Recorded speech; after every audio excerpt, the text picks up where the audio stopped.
Të dashur miq, përshëndetje, ju uroj mirëseardhje në ciklin e programeve Rruga, pjesë e shërbesës biblike të Dr. Michael Youssef.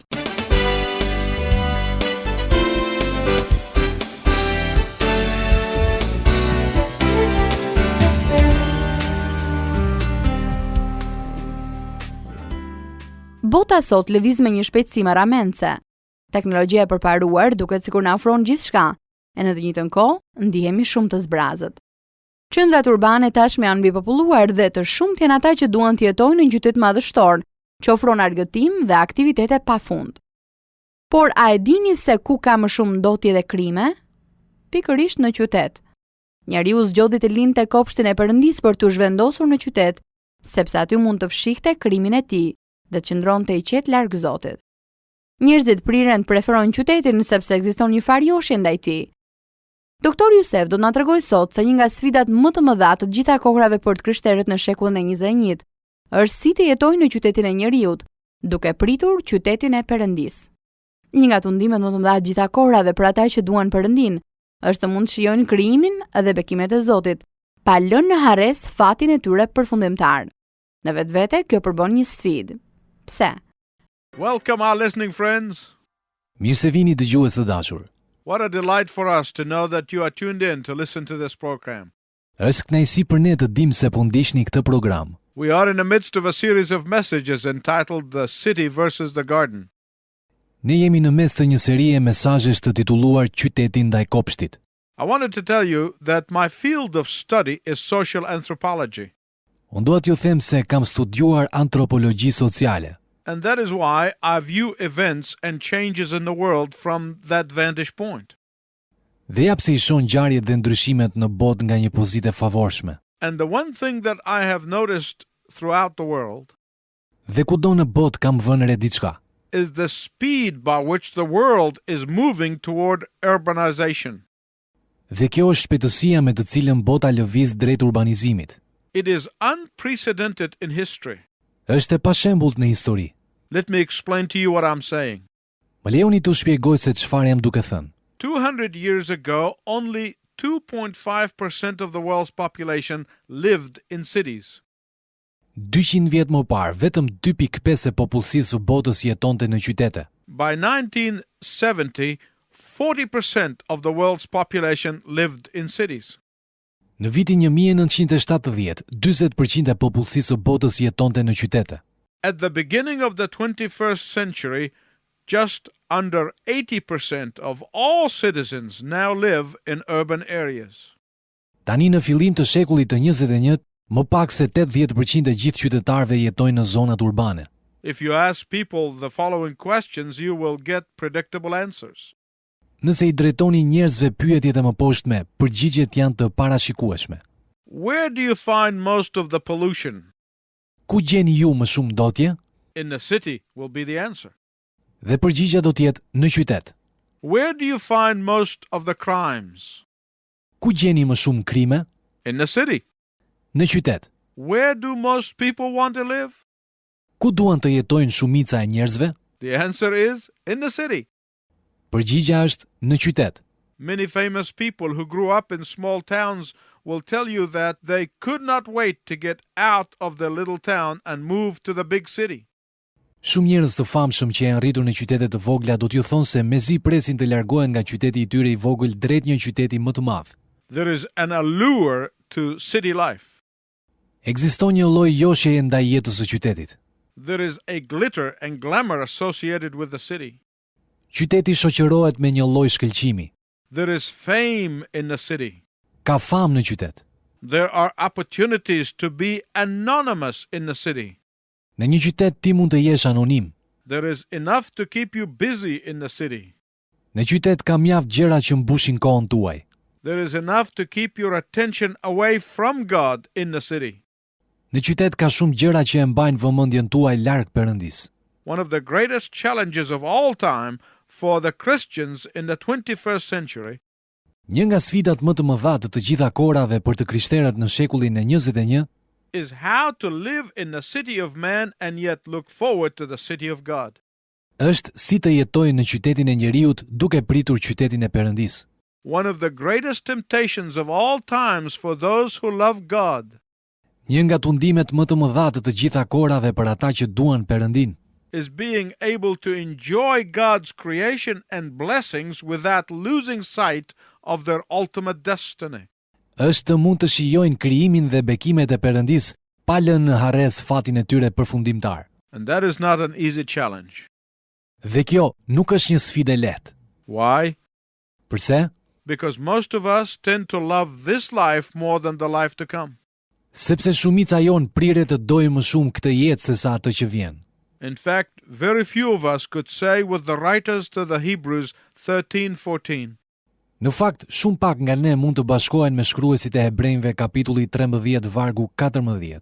for we have not here an abiding city, Sepse ne nuk kemi këtu qytet të përhershëm, but we seek after the city which is to come. por kërkojmë atë që ka për të ardhur. All of us, young or old, Të gjithë ne, të rinj apo të vjetër, love to put our eternal future out of our minds. parapëlqejmë të largojmë nga mendjet tona të ardhmen tonë të përjetshme. A class of 9-year-old children were asked what they thought about eternity. Fëmijët 9 vjeçar të një klase u pyetën se ç'mendonin ata për përjetësinë. One little boy said, Një djalë i vogël tha kështu: when you die, they bury you in the ground and your soul goes to heaven, but your body cannot go to heaven because it is too crowded up there. Kur ti vdes, ata të varrosin në tokë dhe shpirti yt shkon në qiell, por trupi yt nuk mund të shkojë në qiell sepse atje sipër ka shumë dyndje. A little girl said, Ndërsa një vajzë e vogël tha kështu: only the good people go to heaven. The other people go where it's hot all of the time, like the desert. Vetëm njerëzit e mirë shkojnë në qiell, të tjerët shkojnë atje ku është nxehtë gjithkohon si në shkretëtir. But another little boy said, Por një tjetër djalë i vogël tha: maybe someday I'll die, Ndoshta një ditë unë do të vdes, but I hope I don't die on my birthday, por shpresoj të mos vdes për ditëlindje, because it's not fun celebrating your birthday if you are dead. sepse nuk është qejf të festosh ditëlindje nëse nuk e vdekur. You see, there's confusion abounds even among believers. Ai shikoni, kjo lloj çoroditje është e zhurmshme dhe mes besimtarve. The vast majority of people in the Western culture think that when they die, they will all go to heaven. Pjesa më e madhe e njerëzve në kulturën perëndimore mendojnë se kur të vdesin të gjithë do të shkojnë në qiell. There are many popular books in the West that says that everybody is going to heaven. Ka shumë libra të famshëm në perëndim që thonë se çdo kush do të shkojë në qiell. Others believe that after they die, they will go on from life to life to life. Të tjerë besojnë se pasi të vdesin do të shkojnë nga jeta në jetë e kështu me radhë. But the Bible makes it clear that only those who accept Jesus Christ as Lord and Savior will go to heaven. Por Bibla e bën të qartë se vetëm ata që pranojnë Jezus Krishtin si Zot dhe Shpëtimtar do të shkojnë në qiell. A friend of mine used to say, Një miku im është mësuar të thotë: many people hope to be elected to heaven who are not even running for office. Shumë njerëz shpresojnë të zgjidhen për në qiell, ndërkohë që nuk janë as kandidat. Today, I want to talk to those of you who are going to heaven. Sot unë dua t'ju flas atyre që do të shkojnë në qiell. Today, I want to speak to those who are assured of heaven because of their faith and commitment to Jesus Christ. Sot dua t'u flas atyre që janë të sigurt për qiellin për shkak të besimit dhe të përkushtimit të tyre ndaj Jezus Krishtit. Let me review again what we have learned so far in our broadcasts. Më lejoni t'u përmbledh sërish ato që kemi mësuar deri më sot në programet tona. We saw how God's perfect will is for humanity to live in a garden. Ne pam se si vullneti i përkryer i Perëndis për njerëzimin është të jetojë në një kopsht, But man built a city, por njeriu ndërtoi një qytet, primarily to run away from God. kryesisht për t'u larguar nga Perëndia. The consequences were the destruction of the flood. Dhe pasoja ishte shkatërrimi i përmbytjes. Then Noah repopulated the earth. Më pas Noeu ripopulloi tokën, But one of his descendants by the name of Nimrod built the Tower of Babel. por një nga pasardhësit e tij i quajtur Nimrod ndërtoi kullën e Babelit. The tower was a temple for the worship of the zodiac. Kulla ishte një tempull për adhurimin e zodiakut. The consequences of that were confusion and babbling. Pasojat e saj ishin çoroditja dhe murmuritja. Then we saw in the last broadcast how God overruled the foolishness of man and provided a temporary city. Më pas, ne pam në programin e fundit se si Perëndia mbisundoi marrëzinë e njeriu dhe siguroi një qytet të përkohshëm. This city was earthly Jerusalem dedicated to the worship and honor of God. Ky qytet ishte Jeruzalemi toksor kushtuar adhurimit dhe nderimit të Perëndisë. But even that temporary city is now permanently rejected by God. Por, dhe ky qytet i përkohshëm tashmë është refuzuar përjetësisht nga Perëndia. Why? Përse? Because its inhabitants rejected God in human flesh. Sepse banorët e tij refuzuan Perëndinë në mish. And on a hill not far away from Jerusalem, Dhe, mbi një kodër jo shumë larg Jeruzalemit, God in human form was crucified. u kryqëzua Perëndia në trajt njeriu. From that moment on, Që nga ai momente në vazhdim, the New Testament moves away from earthly cities Testamenti i ri largohet nga qytetet toksore, to a heavenly city called the New Jerusalem. drejt qytetit qiellor të quajtur Jeruzalemi i ri. God never goes back. Perëndia nuk kthehet kurrë prapa. God moves forward. Perëndia ecën përpara. We will begin by looking at Hebrews 13:9-16. Ne do të nisim duke parë Hebrejt kapitulli 13 vargjet 9 deri në 16. Le t'i shohim ato së bashku. Mos e lëshoni veten aty e këtu prej doktrinash të ndryshme dhe të huaja, sepse është mirë që zemra juaj të forcohet me anë të hirit dhe jo prej ushqimit, të cilat nuk u dhan asnjë dobi atyre ajsa ecën.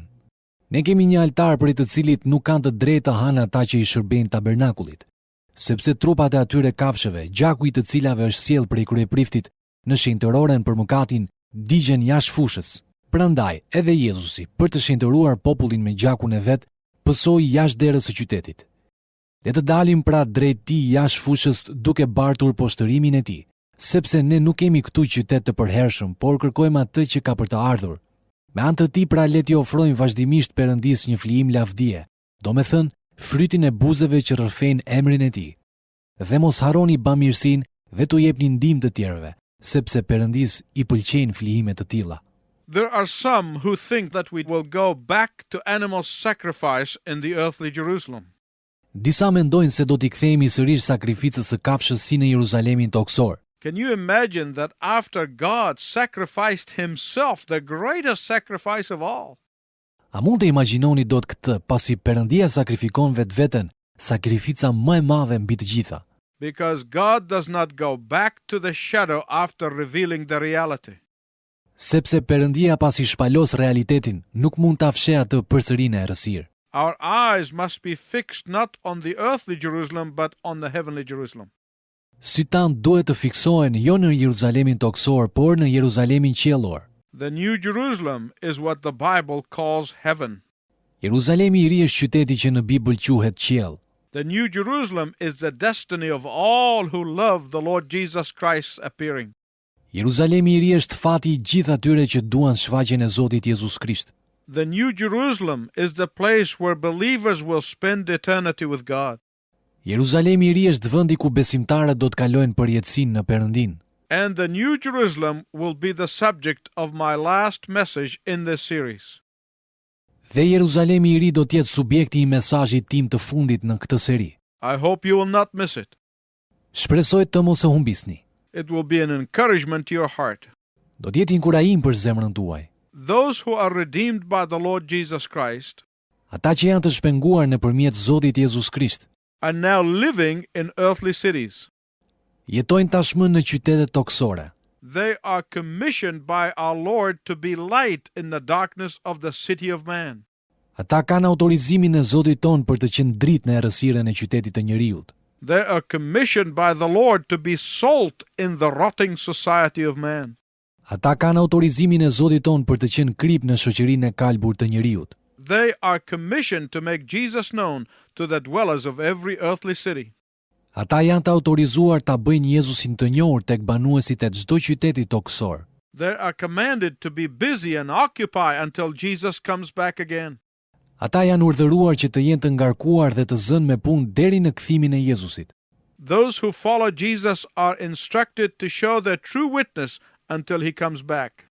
Ata që ndjekin Jezusin janë udhëzuar të shfaqin dëshminë e tyre të vërtet derisa ai të kthehet sërish. We are told to be in the world but not of it.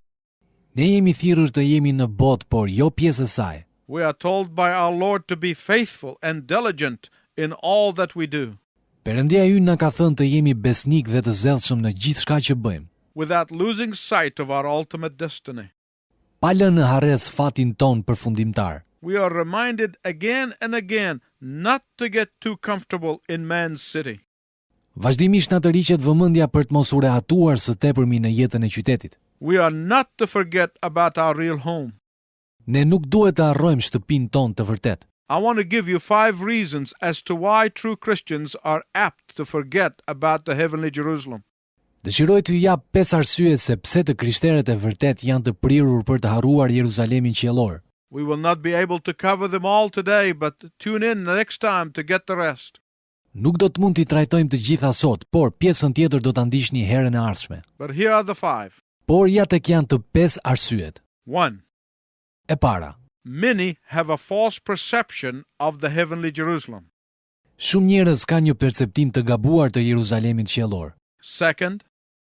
E dyta, Many yield to the allure of what is seen on earth. shumë njerëz joshen prej asaj që shohin në tokë. 3. E treta, Many of the churches have taken on a worldliness style. shumë kisha kanë huazuar nga stili materialist i botës së sotme. 4. E katërta, Many succumb to the overwhelming pressures of life. shumë njerëz i dorëzohen presionit mbizotërues të jetës. And 5. Dhe e pesta, There are many false teachings regarding heaven. ka shumë mësime të rreme në lidhje me qiellin. Let's cover some of those 5 today. Le të trajtojmë sot disa prej tyre. First, I want to tell you about the false perception of the heavenly Jerusalem. Së pari unë do t'ju tregoj për perceptimin e gabuar të Jeruzalemit qiellor. There is a great distortion about what heaven is like. Ka një shtrëmbërim të madh në lidhje me pamjen e qiellit. If I believed that distortion, I would not want to be there either. Nëse do t'i besoja këtij shtrëmbërimi, as unë nuk do të doja të isha atje. Sitting on a cloud, playing a harp, wearing halos, Ulur mbi një re, duke i rënë harpës dhe i veshur me shkëlqim, and looking very cherubic. duke u dukur tepër angjëllor. These are not what heaven is all about. Qielli nuk ka lidhje me këto. These things are a distortion of the heavenly city. Këto janë shtrëmbërimet të qytetit qiellor. Streets of gold, pearly gates, and 24 hours of boring church services is a distortion of what heaven is like. Rrugët prej ari, porta me perla dhe 24 orë shërbime kishtare të mërzitshme është një shtrëmbërim i pamjes së qiellit. But the truth is this: Por e vërteta është kjo. the heavenly city is so awesome. Qyteti qiellor është kaq madhështor. The heavenly city is so magnificent. Qyteti qiellor është kaq i mahnitshëm. The heavenly city is so indescribable Qyteti qiellor është kaq i papërshkrueshëm, that God told us very few things about it. saqë Perëndia na ka treguar shumë pak gjëra rreth tij. And the reason God did not tell us a lot about the heavenly Jerusalem is this: Dhe arsyeja se pse Perëndia nuk na ka treguar shumë për Jeruzalemin qiellor është kjo. many of us would be jumping over skyscrapers to get there. Shumë prej nesh do të hipnin maj gradacelave për të arritur atje. And that is if we knew the full story. Dhe kjo do të ndodh nëse do të dinim të gjithë historinë. The best of what we have here on earth cannot possibly be measured by the awesomeness of heaven. Gjëja më e mrekullueshme që kemi këtu në tokë, as që mund të matet me mrekullinë e qiellit. Think of what excites you the most here on earth, Mendoni për atë që ju gëzon më tepër në këtë botë. and then magnify it 1,000,000,000 times, Pastaj zmadhoje atë biliona herë. and you still cannot get a glimpse of heaven.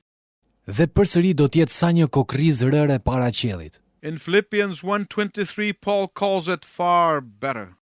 Tek Filipianët kapitulli 1 vargu 23 Pali e quan gjëja më e mirë. We have a false perception of the heavenly city that distorts its image. Ne kemi një perceptim të gabuar të qytetit qiellor, gjë që shtrembëron imazhin e tij. I want you to tune in next time and I will tell you more about why Christians are likely to forget about the heavenly city.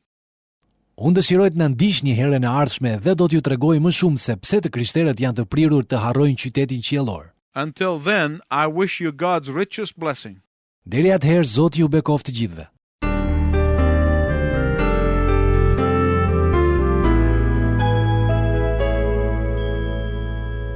Miq të dashur, këto janë minutat e fundit të programit ton për ditën e sotme. Gjatë minutave të tij, doktor Jusef na mësoi se sytë tan nuk duhet të fiksohen në Jeruzalemin toksor, por në atë qiellor. Edhe pse jetojmë në tokë, nuk duhet harrojmë se jemi shpenguar nëpërmjet Zotit Jezus Krisht, dhe ai na ka dhënë autoritetin për që ndrit në errësirën e qytetit të njerëzit.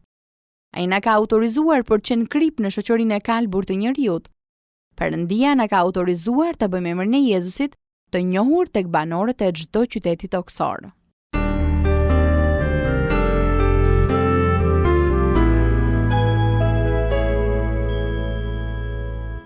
Në programin tonë të rësarshme, doktor Jusef do të na tregoj 5 arsyet pse të krishterët janë të prirur të harrojnë qytetin qiellor. Së pari, kjo ndodh për shkak të një perceptimi të gabuar tonin për Jeruzalemin qiellor. Së dyti, në këtë botë ne jemi të prirur të joshemi nga gjërat që shohim. Së treti, kishat tona kanë huazuar stilin e jetës së botës. Së katërti, dorëzimi ndaj pushtetit mizotrues të jetës është një tjetër arsye pse jemi të prirur të harrojmë qytetin qiellor. Po kështu ne duhet të tregojmë kujdes për mësimet e reme në lidhje me qiellin. Miqtë mi, na ndiqni herën e ardhshme për të parë me më shumë hollësi se cilën prej tyre. E si gjithmonë në fund të kujtoj se ne mirpresim letra dhe emailet tuaja në adresë të programit ton: Radio 7, Kutia Postare 2914 Tiranë, ose me email në adresën info@radiovis7.net. Po kështu ju mund të kërkoni dhe një kopje të librave të Dr. Jusef, Gjetja e gëzimit që ke dashur gjithnjë dhe 7 hapat. Me shumë kënaqësi ne do të dërgonim një kopje. Deri herën e ardhshme bashkë, miru dëgjofshim.